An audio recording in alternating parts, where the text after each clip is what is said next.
You know the routine. Waking up early, splashing some water on your face, throwing on clothes, and grabbing a quick bite from a street vendor on the way. Except the man making this commute is named Marcus. He's a 32-year-old middle-class wool trader, and the year is 104 AD. Welcome to Rome. At its peak, this was a city of 1 million people. To put that scale in perspective, the entire population was crammed into an urban footprint roughly the size of modern-day Brooklyn. Living in Rome meant existing in a space where every argument and dinner conversation was shared with the families on the other side of the thin walls. Population density had effectively eliminated any modern concept of a quiet, private life.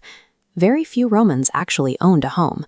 The vast majority rented space in insulae, multi-story brick apartment blocks that towered over the narrow streets. But walk into Marcus's apartment and you'd notice a major missing feature. There was no kitchen. Cooking over an open flame inside a densely packed wooden and brick high-rise was a catastrophic fire risk, so indoor cooking was practically non-existent. Without a place to prepare meals or gather comfortably inside, the Roman middle class had to conduct almost every aspect of their daily routine out in the open air of the city streets. Because they couldn't cook at home, citizens relied on street corner food stalls called thermopylae. You can still see the circular stone holes embedded directly into the counters, where vendors stored large clay pots of hot food, dishing out cheap, fast staples like chickpeas, bread, and olives. Almost everything they served was flavored with garum. This was the ancient equivalent of ketchup, a fermented fish sauce that added a heavy punch of savory flavor to any dish. It was consumed eagerly by everyone from the poorest laborers to the emperor himself. The recipe for garum required packing whole fish and salt into vats and leaving them to ferment under the baking sun for several months. The smell of the fermentation was notoriously foul, so much so that cities legally required garum factories to be built well outside the city walls. Grabbing breakfast at these stalls provided the first essential touchpoint of the Roman day. It was a crowded, chaotic moment where people from vastly different economic classes stood tightly shoulder to shoulder to eat their meals. By noon, the Roman workday was officially over. The population poured out of the markets and headed straight to the thermae, the public baths. Looking at the scale of these interior brick walls, you can see they were engineered to hold thousands of people simultaneously. They were also heavily subsidized. For the price of a single silver denarius, less than the cost of a cup of street food, almost any citizen could gain entry to the hot pools, exercise yards, and libraries. The baths functioned as the ultimate networking hub.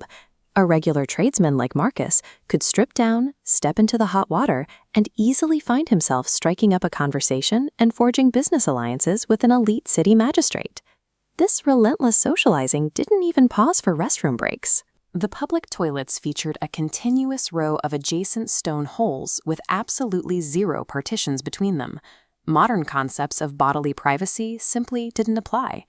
To a Roman, pausing a valuable conversation or missing out on a chance to climb the social ladder just to use the bathroom alone would have seemed entirely counterproductive. After the baths, the afternoon was dedicated to large-scale spectator sports. The Circus Maximus was a sprawling racetrack with a footpoint large enough to hold 250,000 screaming fans, roughly a quarter of the entire city, all gathering to gamble heavily on the fast, dangerous chariot races. If the track was for gambling, the city walls were for talking. Roman wall graffiti served as a highly visible public forum for arguments, political endorsements, and petty rivalries. We still have thousands of these messages preserved in the plaster. They say things like, "Successes the weaver loves Iris the barmaid, but she doesn't care." Or the incredibly common, "Whoever reads this, you just wasted your time."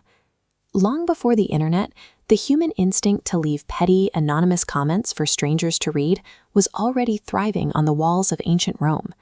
When Marcus finally returned to his apartment, it was time for the cena, or dinner. It was usually a simple meal of bread, legumes, and diluted wine, but the ingredients mattered far less than the company. The Romans believed eating by yourself was deeply depressing. The philosopher Seneca wrote that a man who eats alone is merely feeding his body, while actively starving his spirit. Once dinner ended and the sun set, the city transformed. Rome had absolutely zero municipal street lighting. If you stepped outside without a lantern, you were swallowed by suffocating darkness. But the city streets certainly weren't quiet. Because heavy supply carts were legally banned during the crowded daylight hours, Hundreds of them flooded the cobblestones at night, creating a grinding wall of noise that echoed straight up into the apartment blocks. For Romans like Marcus, the night was a grueling exercise in blocking out the sensory overload of a working city. They lived through a constant barrage of sound that only ended when the sun rose and the cycle began again. When we look back at ancient civilizations, we tend to view them through a lens of grand marble statues and epic conquests, making them feel distant from our own reality. But when you look at the daily routine, the translation barrier drops. They complained about traffic, grabbed fast food on the way to work, leveraged their social networks to get ahead, and lost sleep over urban noise. In an environment where you couldn't cook a meal or use the bathroom without a crowd, waiting for a better moment to live wasn't an option. This logistical pressure is the practical reality behind the famous phrase carpe diem, a survival strategy for a species with no private place to retreat to. Over 2 millennia, the architecture has evolved and the technology has advanced, but the daily anxieties, the ways we gather, and the methods we use to cope with living on top of one another remain exactly the same.